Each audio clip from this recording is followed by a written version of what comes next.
کیا سوچ کے مولوی ولایت علی کا منکر کرنا چاہتا ہے میری قوم کے بچوں کو؟ کس وجہ سے تو ولایت علی سے بچوں کو دور کرنا چاہتا ہے؟ یہ جی آج مسئلہ شروع ہوا، یہ آج مسئلہ نہیں شروع ہوا، یہ آدم اور ابلیس کی جنگ ہی ولایت علی پہ ہوئی تھی۔ ممبر پہ بہت بڑا دعویٰ کیا ہے میں ممبر پہ دلیل دے کے جاؤں گا، قرآن سے دلیل دے کے جاؤں گا۔ یہ سازش کی ہے مولوی نے کہ اس نے آدم کے سجدے کا انکار نہیں کیا، سجدے کا انکار کر دیا اور خدا نے نکال دیا۔ ایک سجدے کی وجہ سے خدا اتنی بڑی سزا دے؟ تو لاکھوں چھوڑ کے بھی حاجی۔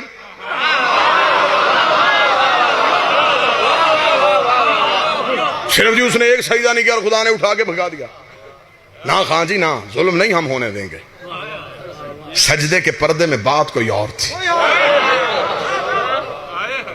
بس وہ بات آپ تک پہنچاؤں گا اور میں اجازت چاہوں گا۔ سجدے کے پیچھے کوئی بات چھپی، صرف ابلیس نے سجدے کا انکار نہیں کیا، اس کے پیچھے کوئی چھپا ہوا راز تھا۔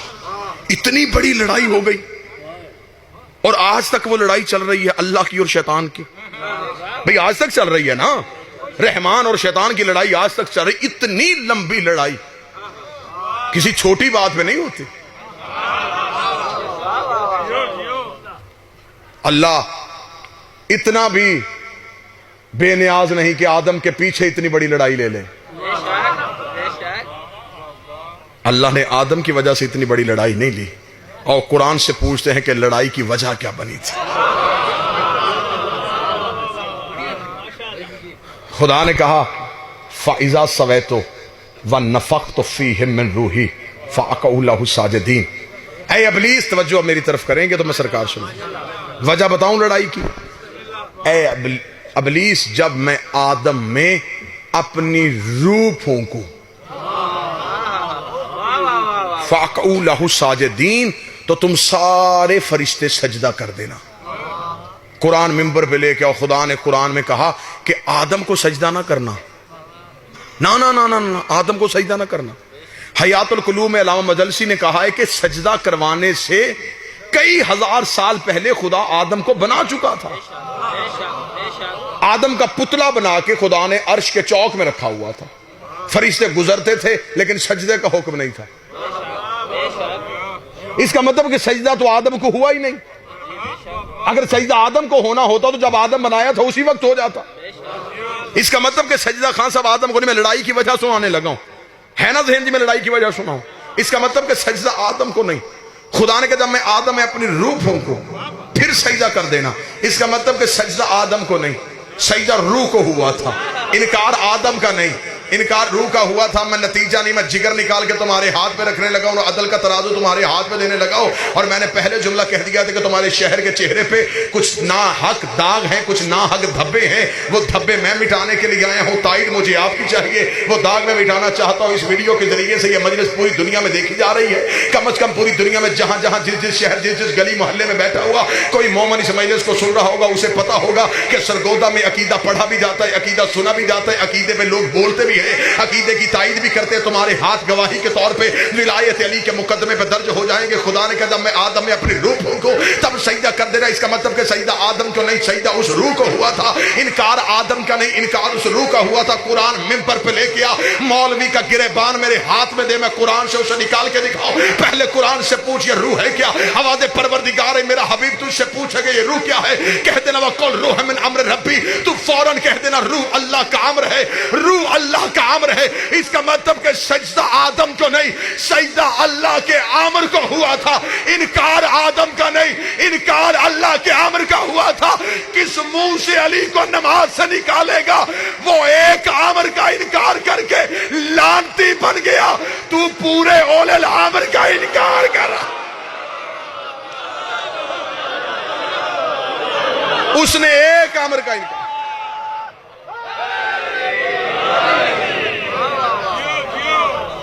معصوم نے فرمایا نحن امر اللہ، وہ اللہ کا امر، ہم 14۔ اس کا مطلب کہ آدم صرف پتلا تھا، سجدہ اس روح کو ہوا تھا جو آدم میں تھی، وہ روح تھی اللہ کا امر۔ خدا نے کہا نکل جا میرے دربار سے، تو امر کا منکر ہے۔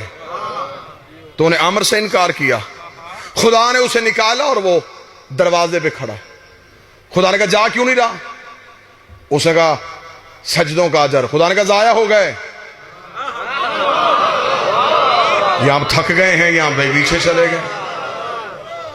خدا نے کہا تیرے سجدے ختم ہو گئے. اس نے کہا وہ جو 50 ہزار سال کا ایک سجدہ تھا وہ کدھر گیا؟ فرمایا ایک انکار سب کو لے گیا.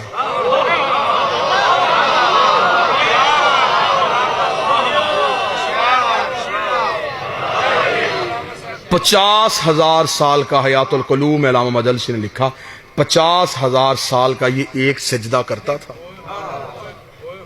50,000 سال تک سجدے میں پڑا رہتا. خدا نے کہا گئے تیرے سجدے, ختم ہو گئے تیرے سجدے, اس لیے کہ تو نے امر کا انکار کر دیا. توجہ میری طرف کیجیے, میں چھوڑنے لگا. خان صاحب سے میرا وعدہ ہے, انہوں نے بھی آگے حاضریوں پہ جانا ہے, صرف 2 منٹ اور سن لینا. یہی وجہ تھی 50,000 سال کا ایک سجدہ اور خدا نے نکال دیا. جی بسم اللہ. 50,000 سال کا سجدہ خدا نے ایک لمحے کے لیے نکال دیا. تو 5 نمازیں پڑھ کے علی کو بھونک رہا ہے.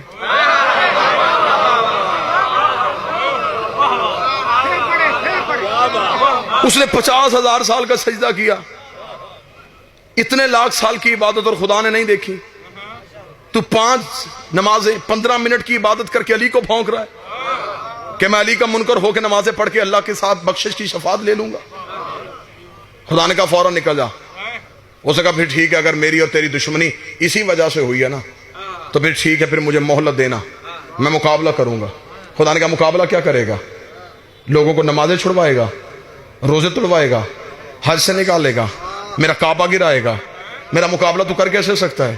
اس نے کہا مجھے تیری طاقت کا پتہ, لیکن مہلت تو دے دے, پھر میں ایک ہی کام کروں گا, میں صراط مستقیم پہ بیٹھ جاؤں گا. میں صراط مستقیم پہ بیٹھ جاؤں گا, دنیا آئے گی میں ہٹاؤں گا, دنیا آئے گی میں ہٹاؤں گا, دنیا آئے گی میں ہٹاؤں گا. جس کے چہرے پہ گرمی کا اثر نہیں, اس کے دل میں ولایت کا اثر ہے. اس کے دل میں ولایت کی حدت گرمی کی شدت کو مٹا رہی ہے. وہ بندہ اپنا سر اٹھائے گا, آنکھیں کھولے گا. اس نے کہا میں صراط مستقیم پہ بیٹھوں گا, دنیا آئے گی میں ہٹاؤں گا, دنیا آئے گی میں ہٹاؤں گا. اس کا مطلب شیطان نے اپنی پالیسی کا اعلان کر دیا. ابلیس نے بتا دیا میں بندوں کو نماز سے نہیں روکوں گا, بندوں کو روزوں سے نہیں روکوں گا, بندوں کو حج سے نہیں روکوں گا, میں صرف صراط مستقیم سے روکوں گا, میں صرف صراط مستقیم سے روکوں گا. جگہ تو رکھ لے, وقت تو رکھ لے, ٹائم تیری مرضی کا ہوگا, جگہ تیری مرضی ہوگی. حسین کا یہ نوکر, حسین کا یہ ماتمی, حسین کا یہ عزادار آنے کے لیے تیار ہے. کتابیں تو اپنی مرضی کی بٹھا لینا, کتابوں سے میں ثابت کروں گا. تو مجھے صرف اتنا بتا یہ صراط مستقیم ہے کیا, یہ صراط مستقیم چیز کیا ہے, یہ صراط مستقیم کہتے کسے ہیں, یہ صراط مستقیم اگر نماز ہے پھر نماز میں اہدنا الصراط المستقیم کیوں کہتے ہو؟ یہ صراط مستقیم روزہ نہیں, یہ صراط مستقیم زکات نہیں, یہ صراط مستقیم حج نہیں. ملا علی متقی کار یہ اہل سنت تک بندہ لکھ گیا.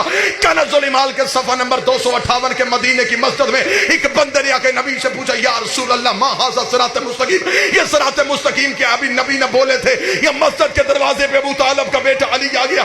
رسول نے اپنی دائیں ہاتھ کی انگلی کو علی کی جانب بڑھایا, بڑھا کے کہا ھذا علی صراط مستقیم, یہ میرا علی صراط مستقیم ہے. سرگودا پنجاب کا پورا پنڈال ہمیں ابلیس کے پروگرام کا پتہ چل گیا. یہ بندوں کو لا الہ سے نہیں روکتا, یہ علی ولی اللہ سے